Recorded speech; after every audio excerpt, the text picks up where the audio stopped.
الله وبركاته. وعلیکم السلام ورحمۃ اللہ وبرکاتہ۔ ارے مولا جی آپ کی فکری دور ہو گئی یا نہیں؟ یہ کیا دو پیسے کا لباس باندھ رکھا ہے؟ ارے بدتمیز دولت مند، اپنی زبان سنبھال، تیرے لاکھوں کا کپڑا کبھی مانگنے نہ گیا ہوں۔ خدا نے جس حال میں رکھا ہو خوش آرام میں ہو، اور سن ملا ملا کر کے تو مذاق بنانا چاہتا ہے، علماء کے لباس اور تہذیب کو دھچکا لگانا چاہتا ہے۔ تو سن دولت مند بد نصیب، فانوس بن کر جس کی حفاظت ہوا کرے، فانوس بن کر جس کی حفاظت ہوا کرے، وہ شمع کیا بجھے جسے روشن خدا کرے۔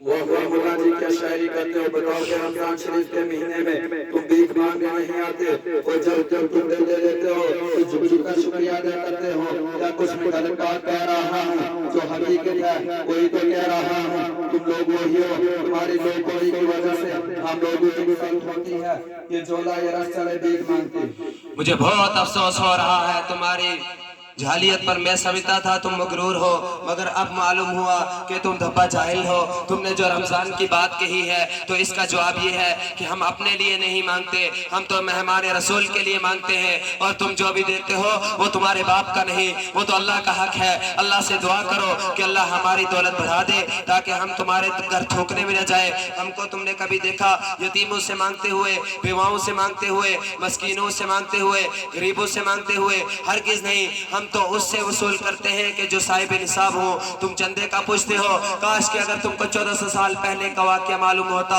کہ خود نبی کریم صلی اللہ علیہ وسلم نے چندہ لیا۔ اس واقعے میں حضرت عمر رضی اللہ تعالیٰ عنہ کا ایک دلچسپ واقعہ بھی یاد آ رہا ہے۔ اگر تمہیں یہ سب باتیں معلوم نہیں تو جاؤ ڈوب مرو۔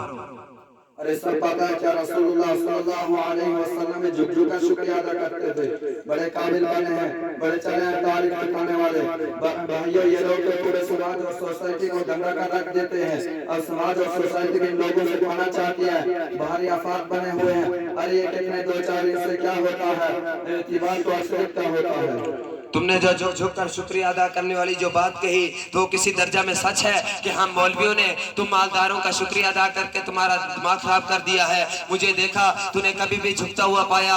ہرگز نہیں۔ جو لوگ واقعی خادم دین ہوں گے وہ اخلاق ضرور پیش کریں گے، لیکن تیرے سامنے جھکیں گے نہیں۔ تم جھوٹے ہو، اکثر ایسا نہیں کرتے کہ تم یا تم جیسی سوسائٹی کو یہ بھی معلوم نہیں یہ قرآن کیا کہتا ہے۔ حدیث میں رسول صلی اللہ علیہ وسلم نے کیا ارشاد فرمایا؟ اللہ کا ارشاد ہے انما یخشی اللہ من عبادہ العلماء۔ دوسری جگہ ارشاد فرمایا فاسألوا اہل الذکر ان کنتم لا تعلمون۔ تیسری جگہ ارشاد فرمایا فإن تنازعتم فی شیء فردوه الی اللہ والرسول واولی الامر منکم۔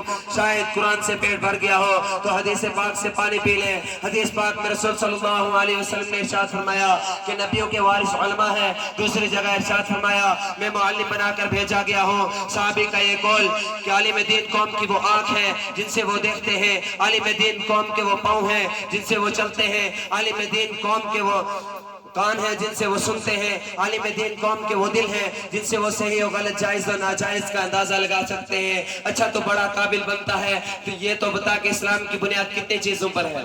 ارے مولانا یہ تو آپ بہت بھاری سوال کر رہے ہیں، لہٰذا اس سوال کا جواب ہمیں کہاں سے آئے گا؟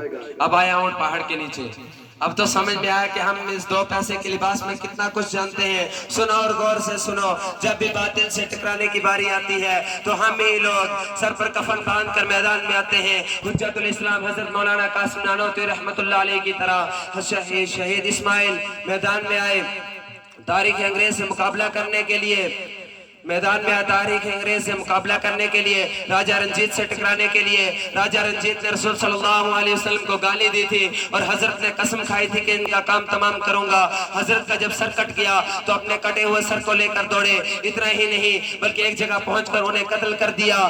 اور سنو اور غور سے سنو، جب بھی فتنہ قادیانی نے سر اٹھایا تو سب سے پہلے غلام کشمیری مولانا ثناء اللہ میدان میں آئے۔ بس اتنا ہی نہیں بلکہ آج تک کے علماء اس جماعت سے ٹکرا رہے ہیں۔ اللہ ہم سب کو توفیق سے نوازے۔ اچھا تو بھائی صاحب یہ بتائیں کہ آپ کے ساتھ یہ کون ہے؟ ارے مولانا صاحب یہ تو میرے دو پوتے ہیں جو امریکہ میں رہتے ہیں، اچھے بزنس مین ہیں، ان کا نانا کیوں ضروری ہے؟ بچوں کو کچھ آتا نہیں، آپ ہی بتا دو۔ کیا میں ان سے کوئی سوالات کر سکتا ہوں؟ مولانا صاحب آپ ان سے سوالات کر سکتے ہیں۔ اچھا تو بھائی صاحب آپ بتائیں کہ غسل میں کتنے فرض ہوتے ہیں؟ ارے مولا جی تم نے تو ہم کو ایک دم جاہلی